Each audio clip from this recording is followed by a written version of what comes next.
السلام علیکم ورحمۃ اللہ وبرکاتہ۔ خوش آمدید سامعین و ناظرین، آپ کا ہمارے چینل پر استقبال ہے۔ ہم نے اس سے پہلے سورہ فاتحہ کو پڑھا، اب اما پڑھا کہ آخری سورہ ناس سے ہم شروع کریں گے، کیونکہ یہاں سے شروع کریں گے، یہاں سے ہمیں آسان لگتا ہے، اس وجہ سے ہم سورہ ناس اما پڑھا کی آخری سورہ سے شروع کریں گے۔ اس سے پہلے ہم نے سورہ فاتحہ اور نورانی قاعدے کو پڑھا۔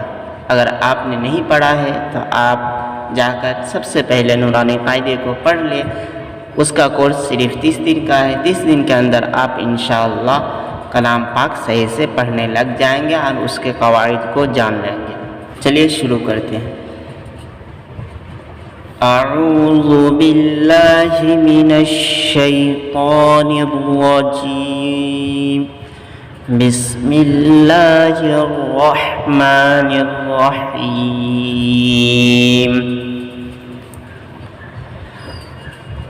قل اعوذ برب الناس،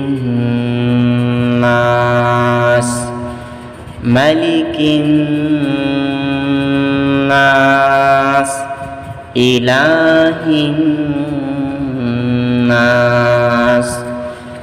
من شر الوسواس الخناس، الذي يوسوس في صدور الناس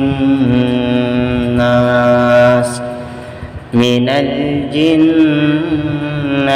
والناس۔